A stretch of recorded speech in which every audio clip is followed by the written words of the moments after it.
Councillor Parakramsinh Jadeja સાથે છેતરપિંડી થતાં સમગ્ર મામલો સમા પોલીસ મથકે પહોંચ્યો હતો। શહેરના સમા ચેતક બ્રિજ પાસે સોમનાથ વિલામાં રહેતા પરાક્રમસિંહ અજીતસિંહ જાડેજા ભાજપમાંથી ચૂંટાયેલા કાઉન્સિલર છે।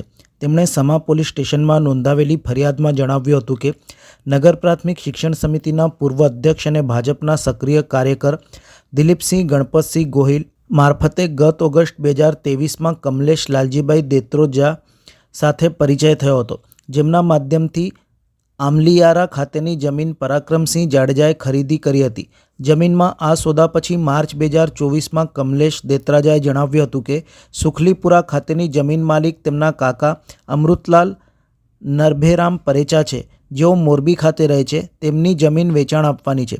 ભાજપી કાઉન્સિલર પરાક્રમસિંહ જાડેજાએ ટાઇટલ ક્લિયરનો પ્રોસિજર કર્યો હતો અને ત્યાર પછી રૂપિયા 1,45,76,200માં જમીનનો સોદો કર્યો હતો।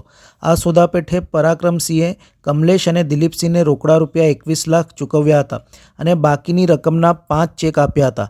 તારીખ 19મી નવેમ્બર 2024ના રોજ દિલીપસિંહ અને કમલેશ દેત્રોજા જમીન માલિક તરીકે એક વ્યક્તિને સમાની સિટી સર્વેની કચેરીમાં લાવ્યા હતા, જ્યાં સરકારી રાહે સાક્ષીઓની હાજરીમાં પરાક્રમસિંહ જાડેજાની તરફેણમાં વેચાણ દસ્તાવેજ થયો હતો। દસ્તાવેજના અવેજ પેટે આપેલો એક પણ ચેક ક્લિયરિંગ માટે બેંકમાં નહીં આવ્યો હોવાથી શંકા જન્મી હતી। બીજી તરફ પુત્રના લગ્નનો પ્રસંગ પણ આટોપાઈ ગયો હોવાથી પરાક્રમસિંહે ઓફિસ જઈને વેચાણ દસ્તાવેજ ચેક કર્યો હતો, જેમાં મૂળ માલિક તરીકે ચોંટાડવામાં આવેલા ફોટોગ્રાફ શંકાસ્પદ જણાયા હતા। દિલીપસિંહ અને કમલેશ દેત્રોજાને બોલાવ્યા હતા। આર્થિક સંકળામણ હોવાથી તેમણે આયોજનપૂર્વક પૈસા પડાવ્યા હોવાની પરાક્રમસિંહ સમક્ષ કબૂલાત કરી હતી।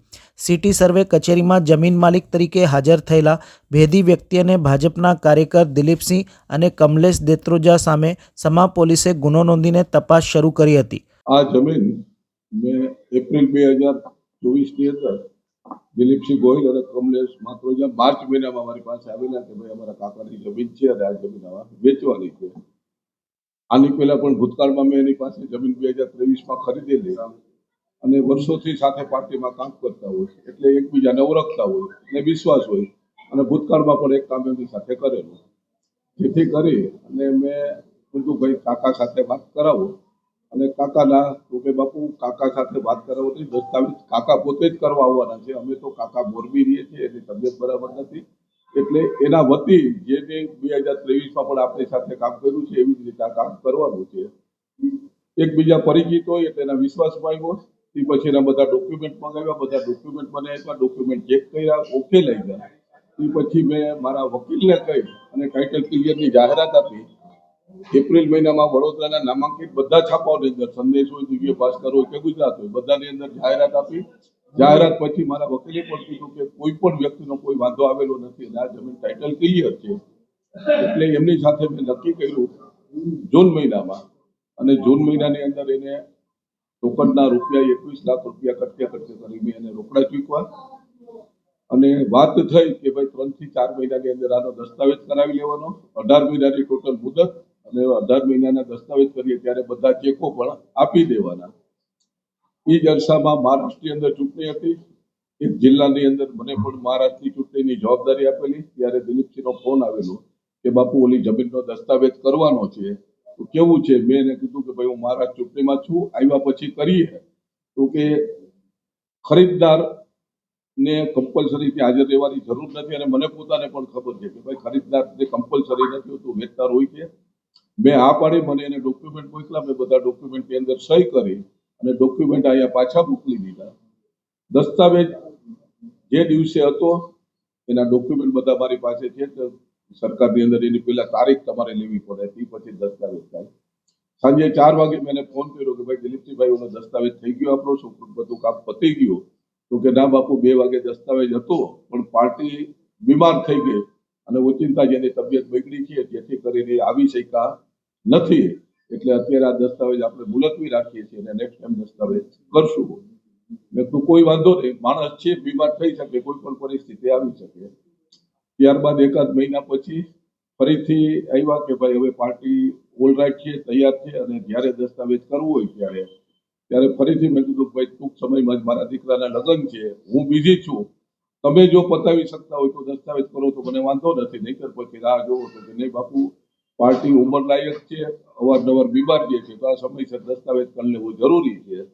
જેથી કરી મેં આ પાડી. અગાઉ જ મારા સહી સિક્કા બધું ડોક્યુમેન્ટ તૈયાર હતા અને 19 તારીખે 19/11 દિવસે આ દસ્તાવેજ થઈ ગયો, કામ બધું પતી ગયું અને તરત જ હું મારી ત્યાં પ્રસંગ હોય એટલે મારા પ્રસંગના કામમાં બધો પડેલો હતો.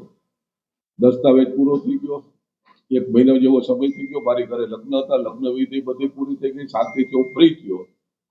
પછી મારા મેનેજરને કહી અને મેં કીધું ભાઈ છેલ્લા 2 મહિનાના જે કંઈ પડતર કામો છે, પેન્ડિંગ કામો છે, એ બધાની ફાઇલો લાવો અને આ જમીન નો કબજો તો એને આપી જ દીધો હતો, પણ જમીન ચોખ્ખી કરવા માટે થઈ મેં અહીંથી મારા મેનેજરને કહી અને ત્યાં 2 ટ્રેક્ટર મોકલા સાફ કરવા માટે. ત્યાં ટ્રેક્ટરનું કામ ચાલતું હતું. ત્યાં બાજુના ભાઈ 3 કલાક પછી ત્યાં મળવા આવ્યા કે આ ટ્રેક્ટર કોનું ચાલે છે. તો કીધું મારા મેનેજરે કે ભાઈ પરાક્રમસિંહ જાડેજા બાપુ આ જમીન વેચાતી લીધી છે અને આ ટ્રેક્ટરથી અમે ચોખ્ખું કરીએ છીએ. તો કે આ જમીનમાં મેં પણ પૈસા આપેલા છે, મારી પાસે પણ લખાણ છે અને મને એ લોકોએ લખાણ આપીને અમને વેચાતું આપવાનું પ્રોમિસ કર્યું છે. મારા મેનેજરે વાત કરી અને એ ભાઈનો પણ ફોન આવ્યો કે બાપુ આવી સ્થિતિ છે. એટલે મેં તરત કીધું કે ભાઈ તમે કાલ ડોક્યુમેન્ટ લઈને મારી ત્યાં આવી જાઓ. બીજે દિવસે ડોક્યુમેન્ટ લઈને આવ્યા. મેં મારા ડોક્યુમેન્ટ બતાવ્યા કે આ મારો દસ્તાવેજ છે, આ મારા કાગળ છે, આ મારી એન્ટ્રી છે. તો એને જોયું કે બાપુ તમારું બધું સાચું છે. બધું તમારું બતાવો. તો એની પાસે સાદા કાગળની અંદર ચિઠ્ઠી હતી, એમાં બધા ચેક નંબર લખેલા છે કે આ ચેક નંબરથી પૈસા લીધા, આ ચેક નંબરથી પૈસા લીધા. અને એમાં દિલીપસિંહ ગોહિલ અને કમલેશ માત્રોજા બંનેની સહી હતી કે આ જમીન અમે તમને વેચાતી આપશું. બધું તમને વેચાતી આપશું એમ લખ્યું છે. મારો તો સરકારી ઓન પેપર દસ્તાવેજ થઈ ગયો. તો બાપુ તમે સાચા છો, તમારો અધિકાર છે, મારે કઈ લેવા દેવા નથી. હવે હું દિલીપસિંહને એને બોલાવી મારા પૈસા પાછા લઈશ. ફરીથી 2 દિવસ પછી અહીં દિલીપસિંહને એને બોલાવ્યા, બધાની સાથે બેઠક થઈ અને એને કીધું કે આ ભાઈ તમે અમને ટાઈમે પૈસા નહોતા આપતા એટલે અમે બાપુને વેચી દીધી. ઓલાએ કીધું કે અમે તો તમને દસ્તાવેજ પહેલા 10 દી અગાઉ જ પૈસા લઈ ગયા છે. એ જ વખતે મને શંકા આવી. મારા મેનેજરને કીધું કે આપણા ડોક્યુમેન્ટ બધા તૈયાર કરો અને બાકીના પણ તપાસ કરો કે આમાં ક્યાંય બીજું કઈ આડાવડી છેતરપિંડી નથી ને. તપાસ કરતા 2 દિવસમાં સામો કાગળ આવ્યો, બાપુ આપણા ચેક હજી એને ખાતામાં જમા કરાવ્યા નથી. એટલે મેં આ બંને જણાને પાછા બોલાવ્યા અને કીધું ભાઈ ચેક કેમ જમા નથી કરાવ્યા. તો કે બાપુ પાર્ટી રહે છે મોરબી, અમે તપાસ કરી અને એને કહી છે. ફરીથી 2 દિવસ ગયા, તપાસ કરતા પણ એ આવ્યા નહીં. એટલે ફરીથી મેં બોલાવ્યા, ઘણી બધી વાત કરી, ગલ્લા તલ્લા કરતા હતા. ગલ્લા તલ્લા કરતા પછી મારી ભાષામાં મારી રીતે જે કાંઈ કેવું તું એ કીધું. એટલે બંને જણા ઢીલા પડી અને તરત સ્વીકારી લીધું કે હા અમે તમારી સાથે છેતરપિંડી કરી છે, બીજા સાથે પણ કરીને આ જમીન ઉપર પૈસા લીધા છે, અમારે પૈસાની જરૂરિયાત હતી એટલે અમારી ભૂલ થઈ છે. અને 2-4 દિવસની અંદર ત્યાં બધા પૈસા પાર્ટીને અમે બોલાવી એની સાથે સમાધાન કરી એને પૈસા આપી અને નવો તમને દસ્તાવેજ કરી આપીએ છીએ. આવું મારી સાથે વાટાઘાટો કરી મને ફરીથી વિશ્વાસમાં લીધો અને ત્યારબાદ 2 દિવસ સુધી ટાઈમ પાસ કર્યો. 2 દિવસ પછી મેં પૂછ્યું કે ભાઈ શું થયું. તો કે આવતીકાલે અમે તમને ફાઇનલ કરી દઈશું. અને એ જ અરસામાં મેં તરત પોલીસને પણ આ વાત કરી દીધી કે ભાઈ આવું મારી સાથે થયું છે, પણ સમાધાનની વાતચીત કરે છે અને પોતાની ભૂલ સ્વીકારવા તૈયાર છે. તેમ છતાંય હું ભૂલ સ્વીકારવા માટે એની જે ભૂલ છે એ સ્વીકારી અને માફ કરવા માટે તૈયાર નથી. એટલે મેં એની અરજી આપી એવી જેવી એને ખબર પડી ભેગા જે લોકો બંને જણા ઘરે તાળા મારી પોતાની ગાડી પરિવાર સાથે ફરાર થઈ ગયા છે.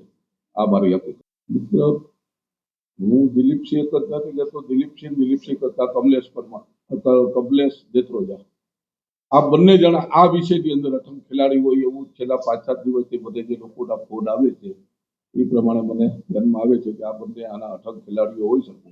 એટલે મારી ડિપાર્ટમેન્ટને પણ વિનંતી છે કે આની અંદર ખાલી આ કેસ જ નહીં, બાકીના પણ પોલીસ રિમાન્ડ લઈ અને એના દ્વારા લોકોને પણ અપીલ કરે કે ભાઈ જે કોઈ આવું તમારી સાથે બન્યું હોય તો ખુલીને બહાર આવો અને જાણ કરો.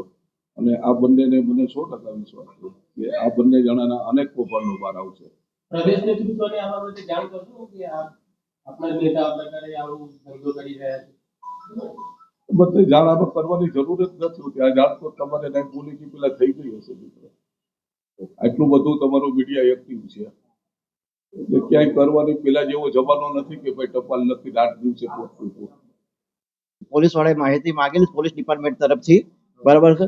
એમને માહિતી માંગી આ દસ્તાવેજનો નંબર, દસ્તાવેજની કોપી માંગેલી છે, બરાબર. અને દસ્તાવેજની અંદર વિડીયો રેકોર્ડિંગ જે થયેલું છે, બરાબર, એ વિડીયો રેકોર્ડિંગ અમે ત્યાં આગળ. પોલીસે શું કીધું છે તમને? આમાં કેવી રીતે છેતરપિંડી થઈ છે? છેતરપિંડીમાં એવું કશું, ખાલી આનંદ એક ઉપર છેલ્લી એક માહિતી માંગેલી છે આ બાબતે, વિડીયો રેકોર્ડિંગ.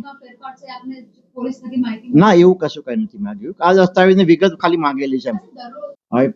આપનાર વ્યક્તિ પરેચા અમૃતલાલ, આપનાર વ્યક્તિ છે આપણા પરેચા અમૃતલાલ નરભેરામ છે, અને શુક્લીપુરા ગામના બ્લોક સરમાં 215 છે, બરાબર. એનો દસ્તાવેજ નોંધણી માટે અત્રેની કચેરીની અંદર આવેલ છે, બરાબર છે. અને 2 સાક્ષી છે એની અંદર.